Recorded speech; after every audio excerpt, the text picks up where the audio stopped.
Okay, so let's get started. Let's hope that people will All join right. as we go. So I just want to talk about the sisters. What was?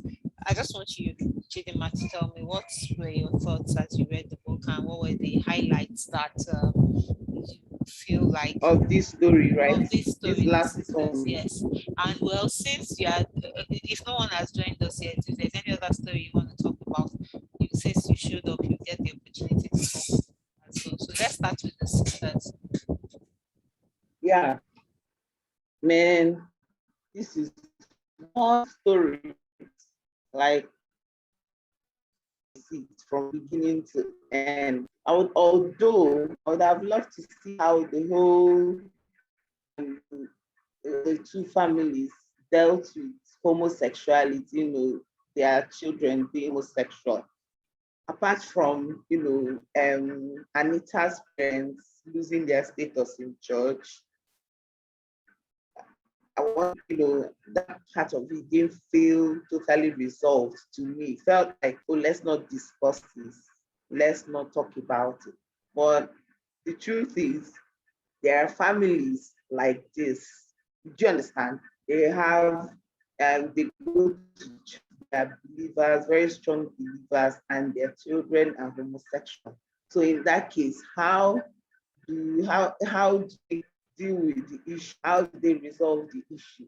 I have like a few friends in this situation, and I know how the families deal with that issue. So I mean, I like that the story touched a little bit on homosexuality as it affects families, and especially families that are deeply rooted in faith. But I would have loved more resolution to it. The story is very, very, very deep. It had me thinking also. So you feel like it's the story is it's too short, right? Like it would have been developed more.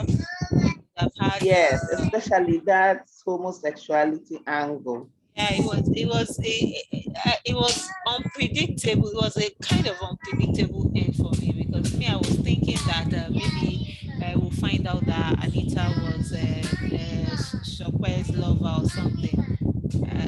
So Mm. it was a bit on how do I say it now? It was a bit the ending shocked It me. caught me off guard that they Caught me weren't off that guard, they yeah. weren't lovers, Because I was but expecting that that's okay, yeah, you find out that Anita and Chokwe were maybe gay lovers, so Anita knew Chokwe. But I never expected that it shocked me. So that's why I even thought, oh, I should share mm, this because we've been having a lot of predictable stories so far, and everyone is like rolling their yeah, eyes. I beg, I beg, I beg, I beg. the one that paid me most, the one that paid me the most was the one we read before these sisters, the one about a honest. So BFI, yeah. So maybe you can talk a bit about that. No, I don't even want to talk about that I don't story want to because talk from about the it. beginning, no, seriously, like from the beginning, I don't know. I have a problem with um people who call themselves born again Christians, but it looks like they lack critical thinking skills. I'll give an example. Yesterday, I met one of our secret staff. I mean, the guy says he's an evangelist, always quoting the Bible and carrying Bible around up and down. But his work ethic is so horrible. He would lie. He's envious.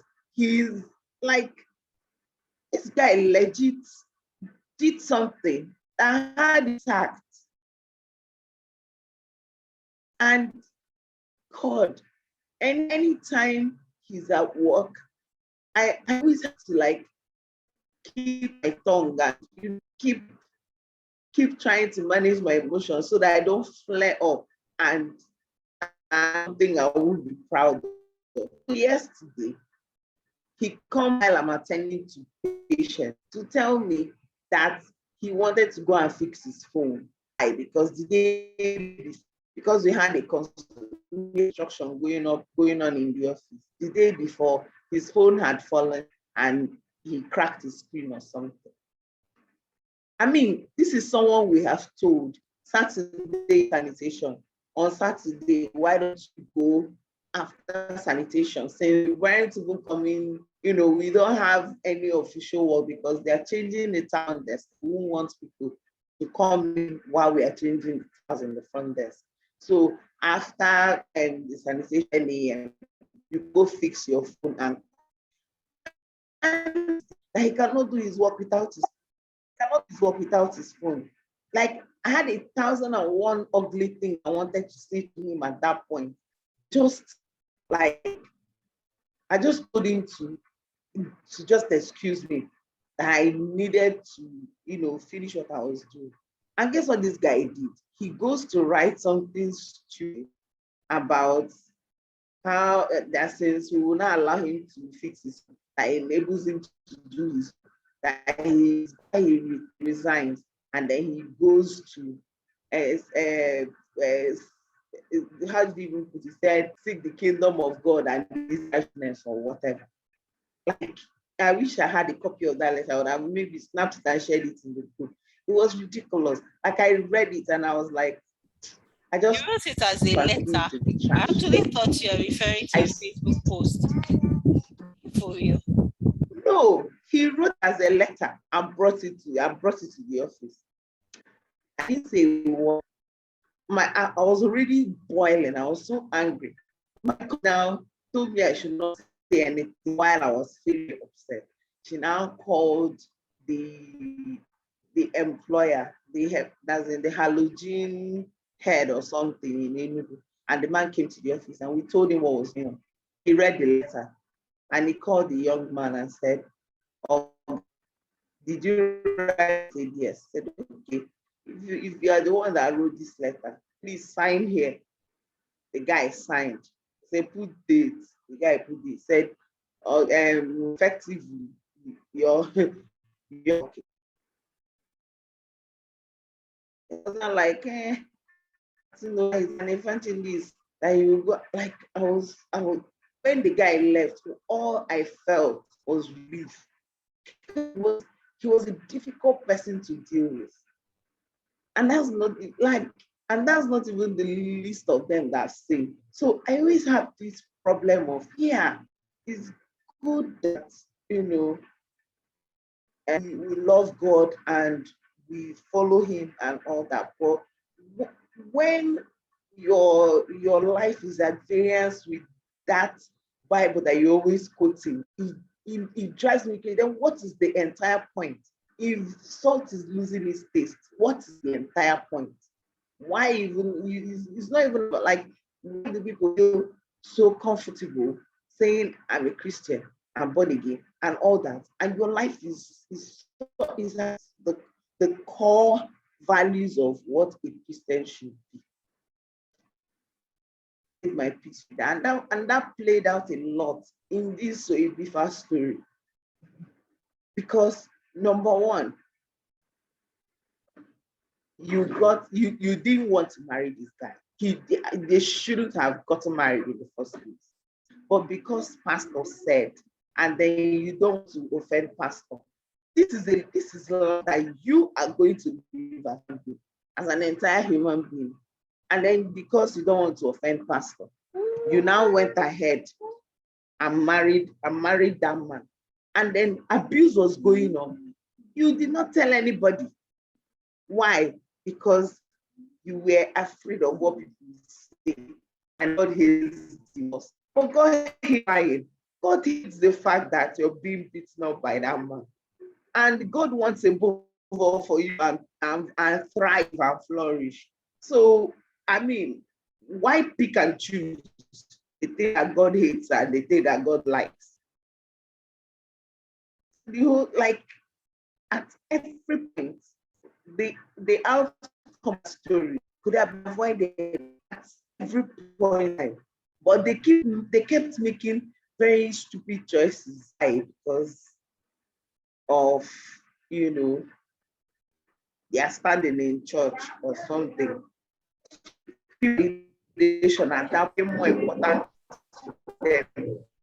Didn't So work for them. was it this Sophia story that you had issues with some of the medical term part of the story? Was it that Yeah, one? You want to talk more about that? yeah, it was so fast story. Please, it came now. Because that will be the last day for your father will buy for you. I'll make sure of that.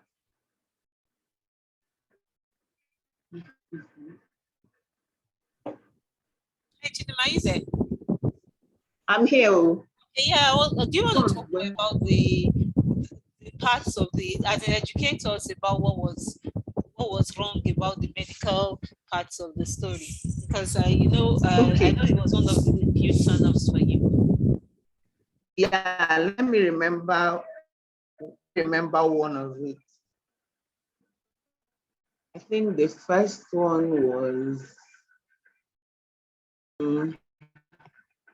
when I think, oh, I can't remember now. I think it was the one they said 30% blood ability. Be that 70% of our blood had. And there's a way, there's a way we gauge mm, Nike. Hello, Nike. Yeah, I can hear you. I muted because of this, the people that are joining in with Okay, me by force. okay. Yeah, and I was trying to even I was trying to look for the stuff on the group as well about the medical one. So, Mm-hmm. yeah, so, I was telling you, here you go, these people are making a lot of noise. So, I was telling you, it's quiet. I was telling you that maybe it's time for you to either start writing medical stories, or maybe we put up your services as the editor for the medical parts of people's stories. Because, for it sounds like something that needs to be done. Because one thing I found out is that many of these stories that seem harmless or something, they actually shape a lot of thinking. You'll be amazed by a lot of people that take a lot of decisions based on what they read on WhatsApp. Or keep quiet Mm-hmm. and all of that. And I was talking with someone earlier today. Keep quiet. I was talking with someone earlier today, and it was about this trending story about the guy that was celebrating his wife that put her life on hold to help Medical him career on hold. or whatever, to help him achieve his dreams and all of that, his business. So what I was telling the person was that right now I'm actually in the middle, as I am on most issues that trend on social media. Usually in the middle anyway. But my issue is that many times the people that were speaking are from the point of that the man that's how society conditions women to make these types of sacrifices, and then later we hear that he threw her out with nothing and all of that. So what I told one of the people that I was talking with was that I don't have a position per se in this matter, because I think there are two sides to the coin. But Exactly. what happens most times is that the people that feel so strongly one way or the other, typically the ones that feel strongly regarding women empowerment, almost always seem to be reacting to what the people on the other side have said, as opposed to it being that it's The the action. women, it's not like they're not the ones starting the conversation. They're usually reacting to a conversation. And I believe that what that does for you is that it always makes you look like the weaker person, or like you're at a disadvantage, because the other person has already said, well, they said what they said. So I usually am like, I think maybe one a more effective way of advocacy is for people that feel strongly about a cause to take up the cause, write about it, as in write the stories you want to read, write the stories you want to watch on TV, as opposed to just always waiting for someone else to write something and then you begin to tear it apart. I don't think that those types of advocacies gain a lot of traction. But I feel like, yeah, I know that at some point you still need to have people that balance things, but I'm more, I'm more into encouraging people to be the ones to be telling their own stories instead of waiting for someone to tell a story, then you're reacting to it. So, for example, someone has written a story and there's something that is not right medically. Yeah, it's great to highlight all of those things. But how many platforms are you going to go to where the story is shared to go and complain about it, as opposed to if you're the one that wrote a story that had the right information about the medical stuff, then it's going to go further, in my opinion, than reacting to what someone else has is saying. I don't know if I'm making sense. I You get, get where I'm going? yes, I do. I get you. But here now, not everybody will write. But what I've always stood for is, if you have to do whatever I have to do, please endeavor to do it very well. If you're going to, write maybe a movie or maybe story, it just takes, if you rate the if you do just research, just do basic research on the story, and have the same movie. Otherwise, now say if you want to write a movie, for example, and there are medical scenes in it, it's only medical people that should be writing those medical scenes. You know? And it's not really very realistic, because I might not have, I'm able to string my words together, convey my point in a way relatable. That's the reasons I don't really write too much medical stuff, because I can't relate to it, and I'll keep. I was taught in school, the person that writes a post that such a good job is he breaks of breaking the words down so that even the layman, the uninitiated, will understand. I don't have that, and will I say talent? So it's difficult for me to be there in my storytelling. Yes, is that word. But I'm still in the process of learning, and when after it, probably start telling my medical stories that way.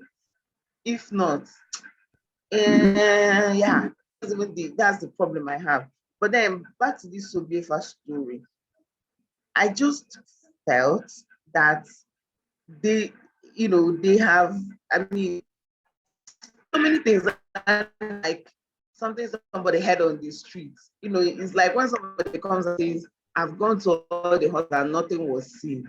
I went to all the hospitals, did all the tests, and nothing was seen. That's how the story read. Do you understand? That's how the story read. That's how the story read. I could, like, got comfortable about it, voiced it out. Again, of regulations, there were certain aspects of the story, especially the medical side, that weren't realistic. If somebody had bled to a point that they were paper white, someone becomes remember the details of the story. And the book made it look like when Subie was taken to the hospital, that she was conscious enough to still, know that doctor said she needed a blood transfusion, and then the terms, the way what I had issues, which one is 70% of your blood, the person will be dead, can be probably dead. If you've lost 70% of your blood, you will be dead. Thank you so much, Chidima. Welcome, TF, Temitope. You can unmute and say hello. It was Chidima and I initially, so we talked about the sisters, and so since it was just Chidima and I asked her to talk about another of the stories that we've read in the past. So, Temitope, if you can unmute, please say hello, and you can share your thoughts about the sisters. Can you hear me?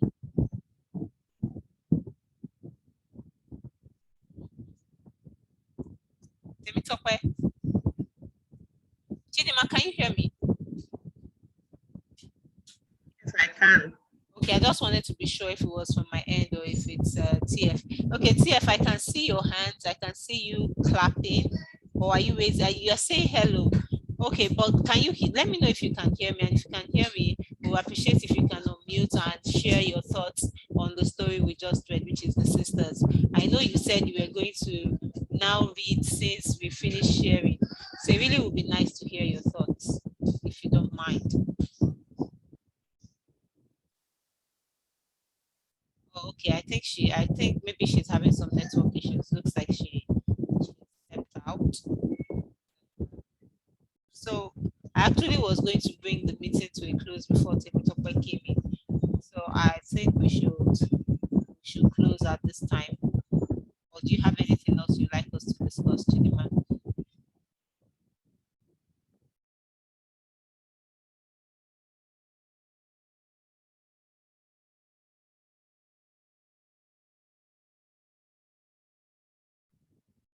Okay, sounds like I've been talking to myself.